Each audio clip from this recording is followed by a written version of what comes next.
We are living in an environment where, without help, forget about Muslims, in the American healthcare system, people without health insurance are losing their homes, right? Because they had a workplace accident, and the surgeries are costing them life and limb. There are babies that are born with a birth defect, and the insurance is not covering the heart operation, and $150,000, $200,000 are being spent to have a baby survive. I believe this is one of the great oppressions of the American economy, is capitalizing on human tragedy and human health. And the only way people can mitigate that damage is by insurance. So to me, it's not even a question of halal and haram.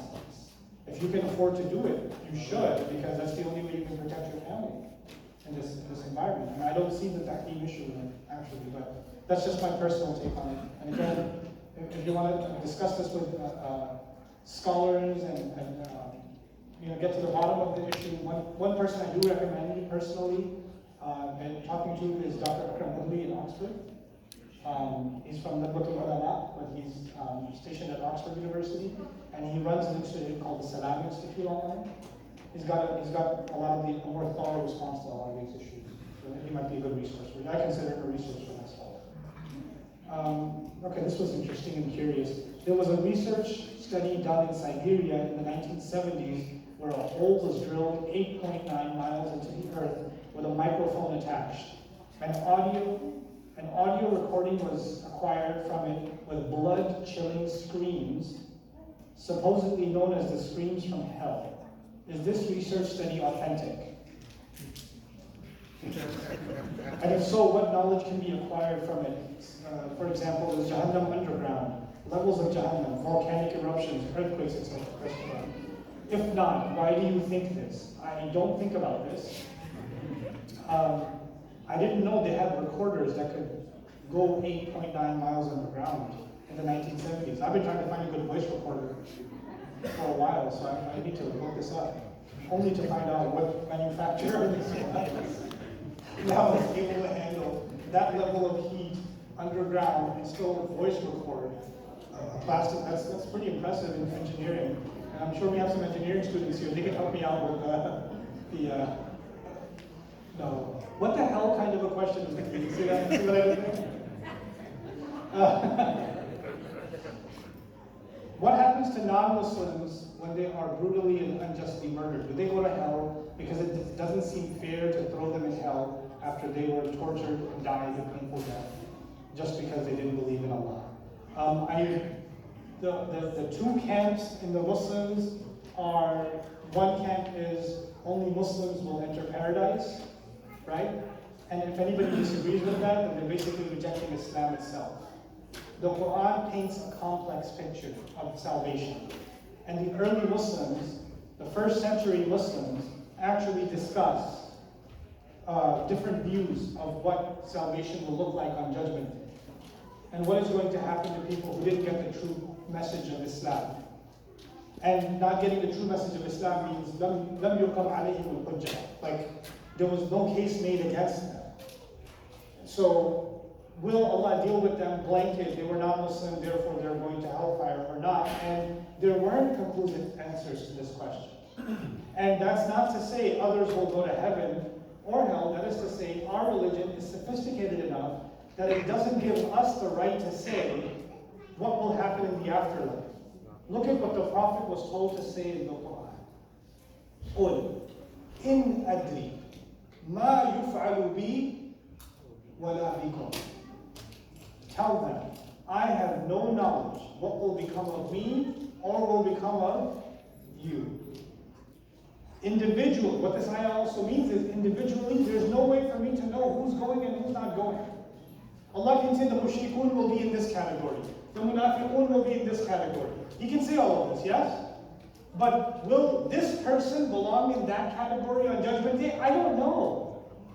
There's no way for me to know, in the end, how Allah will judge this person. I can only judge a person from the outside. I don't know what's going on their inside. Allah says, for example, إِنَّمَا تُنْجِرُ مَنِ اتَّبَعَ الذِّكْرَ وَخَشْيَ الرَّحْمَنَ بِالْغَيْبِ. This bilghayb has two meanings.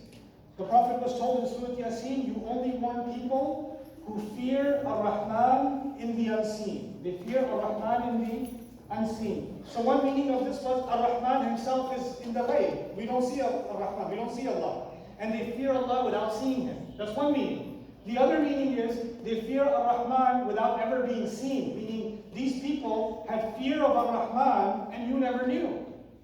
Because their fear of Ar-Rahman was not exposed, it was what? It was unseen. When Rasulullah was about to conquer Makkah, and or the conflict was at least about to erupt at Makkah at Hudaybiyah, وَلَوْلَا رِجَالٌ مُؤْمِنُونَ وَنِسَاءٌ مُؤْمِنَاتٌ لَمْ تَعْلَمُوهُ. Allah says, had it not been for believing men and women in Makkah, that you don't know, you have never known about them. Wait, I thought either you have Muslims, right, who moved to Medina, or you have Muslims who are being held captive in Makkah. And everybody else is what? Mushrik. Allah says, no, even among the walking everyday, apparently mushrik population of Makkah, there are believing men and women, you have never known about them.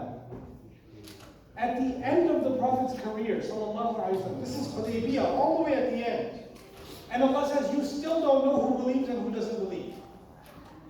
Where do we get to say, this person and that person will go to hell or heaven?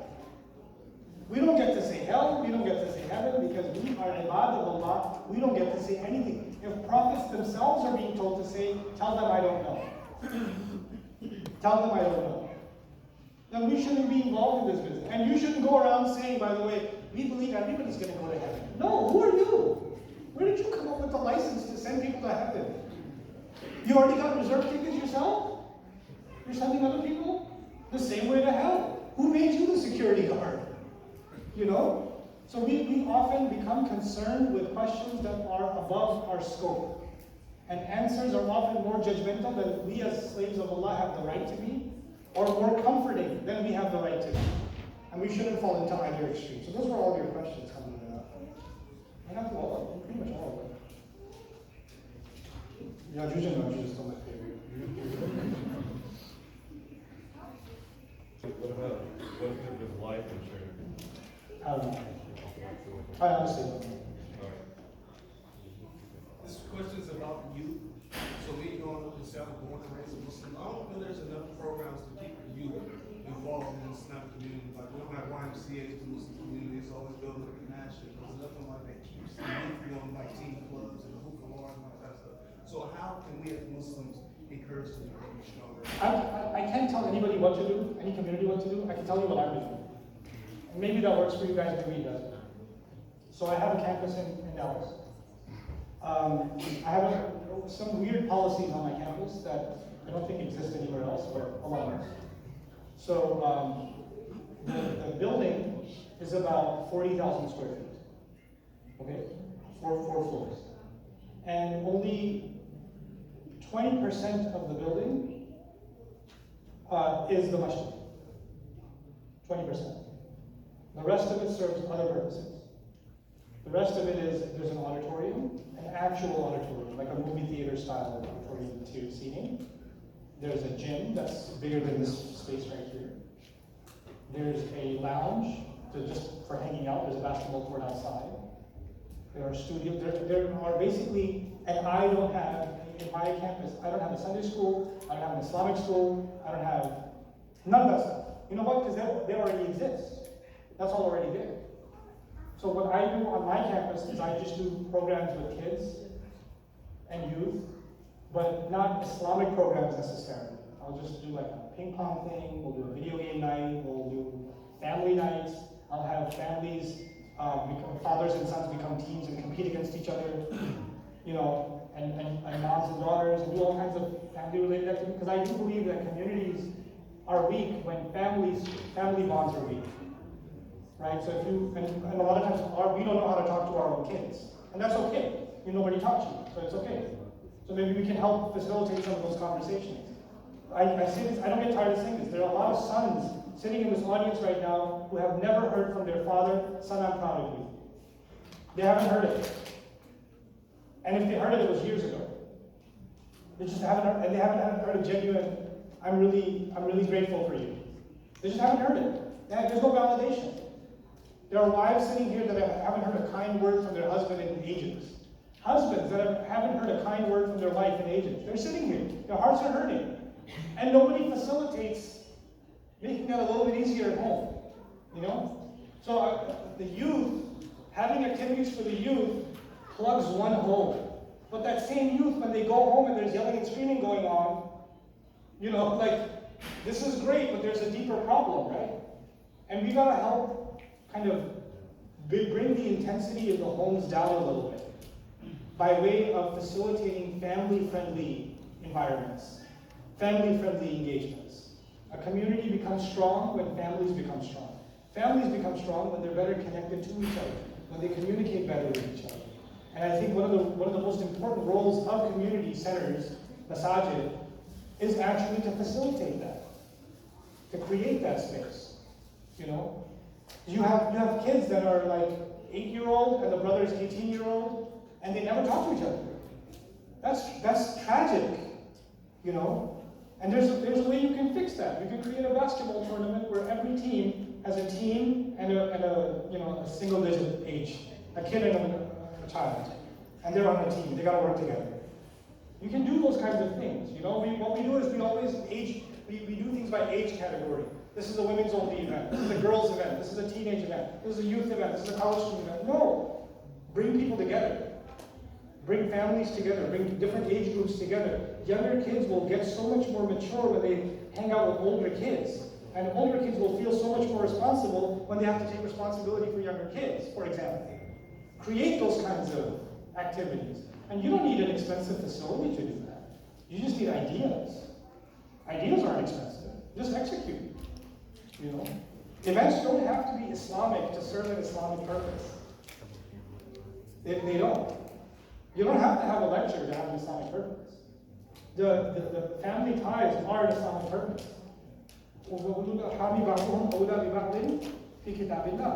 Allah says that people that are tied to you by the womb have priority. Well, let's help foster that priority.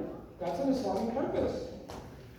That meets the requirement. So I hope that you guys, inshallah, are able to do some of those things.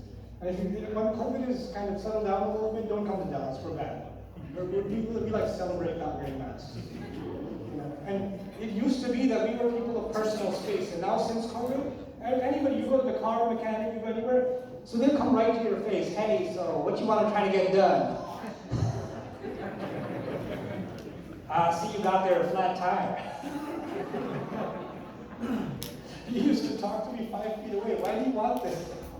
How do you do that? So anyway, when do things do settle down, do come visit, see?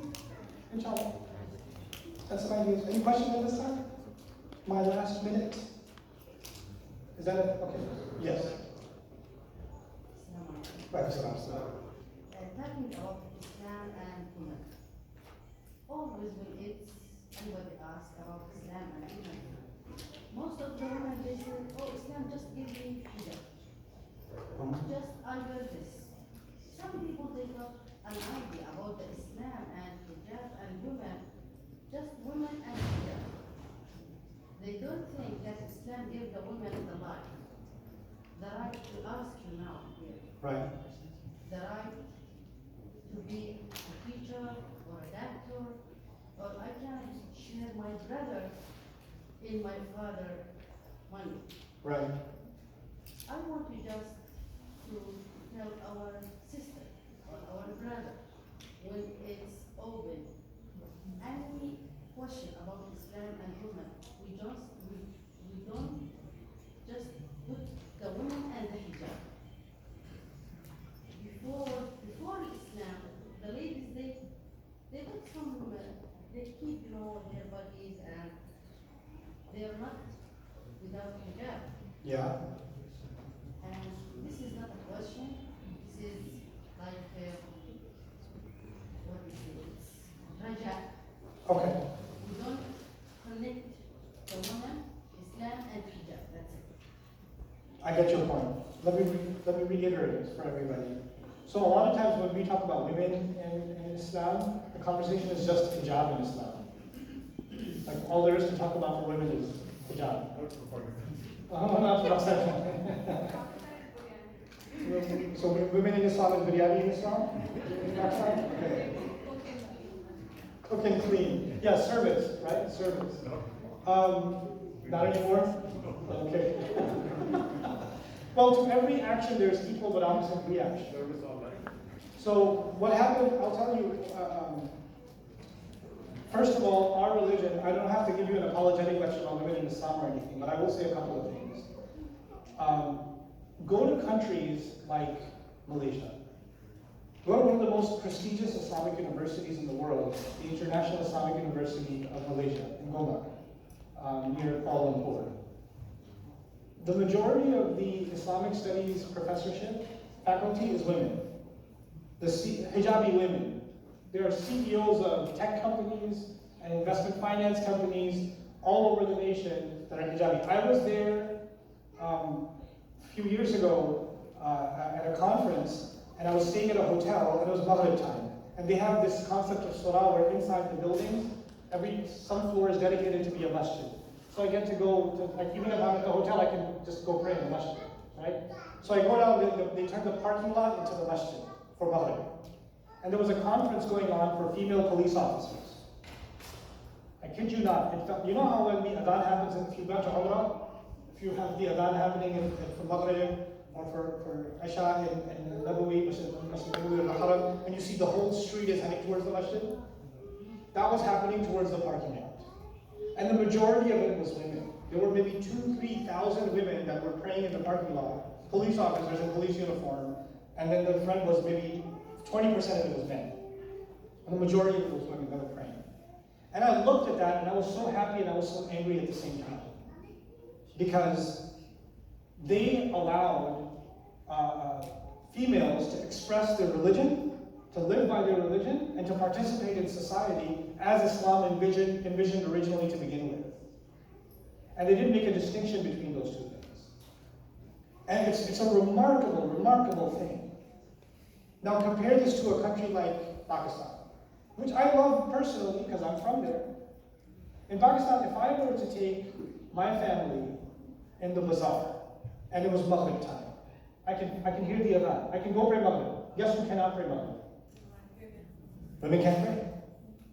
Women can't, there's no space for, in most masajid, there's no space for women to pray. And the ones that have space for women to pray are dangerous. Like you wouldn't want to leave your sister, your daughter, your wife in that section. So we, an Islamic country, have made it impossible for slaves of Allah to pray. To pray. And then we want to talk about the rights or the responsibilities of women in Islam. Isn't their first right to be able to pray at least? You can't have a conversation about what women should or shouldn't do when you're not even facilitating salah for them. Like, not even that. And then on top of that, Quran and Sunnah, what is the Quran done? The Quran has given legislative rights to women, a share in inheritance, yes? They've given a share in inheritance. Islam is also, Sharia has also given women the right to choose their spouse. To say yes or no. They have that right. And by the way, when somebody tells you that if you don't say yes, I will kill myself. The mother, if you don't say yes, I will kill myself. If you don't say yes, you're humiliating the entire family. If you don't say yes, I will come after you on Judgment Day. If you don't say yes, then we will never be able to show our face. If you don't say yes, you're not my daughter. Don't say salam to me anymore. If you don't say yes, you will never get my du'as again. If you don't say yes, then you made Allah's curse be on you. If you don't say yes, I curse the day you were born. Then they did not say yes of their own free will. That's not a yes of their own free will. That is yes by making them an emotional, psychological hostage. That's actually why they said yes. And if we're being completely honest and open, a yes under the influence of coercion is actually not a yes. And the classical fuqaha of Islam and the early Muslims would not consider that an accepted marriage. They would. And then we want to talk about the rights of women in Muslim countries, or the responsibilities of women in Muslim countries. And then when those Muslim women have had enough of this nonsense, and they take the other extreme, and then they say, And they go on the other extreme, then you say, oh, these women are crazy, look at them. Yeah, you know what, even if they're saying crazy things, it came out of you being crazily oppressive first. You didn't stand up for your daughters and your wives and your mothers. You didn't stand up for them, and now you get this reaction, right? So, yeah, the conversation about women in Islam becomes a lot of times reduced to just hijab or domestic responsibilities, which are obviously there for both. And Allah has, they're not the same, men and women are not the same. Allah has given them two different responsibilities, two different sets of rights, two different sets of dress code. It's true, they're not the same. And they were given two different codes, but does that mean that one is less human than the other, has less rights than the other, has less opportunities than the other? This is ridiculous. It doesn't even represent the history of Islam. For those people who are so like, astaghfirullah, how can that be? They don't even know what Medina looked like. They don't even know what the Khilafah of Umar bin Khattab looked like and what the women were doing. Forget that. They don't even know what their own land looked like 300 years ago. When they're saying this is Islam, they don't even know what Islam looked like in India, in Bangladesh, in Pakistan, in Afghanistan 300 years ago. They don't know. Do a little bit of history research already. Just a little bit. Don't learn a lot, learn a little bit. Read up a little bit about what life used to look like, what Muslim life used to look like, what Andalusia, Spain used to look like. You know, what Iraqi history used to look like. What did Syria look like? What did Damascus look like? How are men and women studying? Some people are very offended right now that women are sitting on the side. Astaghfirullah in the masjid. Inna lillahi wa inna ilayhi raji'un. Have you heard of Ibn Hajar Asqalani rahimahullah, who's the great scholar of hadith, Fathul Bari? He studied hadith from a woman in Masjid Nabawi, who taught the whole hadith in Masjid Nabawi. She sat in front, 400 men and women side by side. That was Masjid Nabawi. We don't even know our own history. We just study a little bit at least before we become more. I often say we become more Islamic than Islam. Islam never said certain things that we're very passionate about.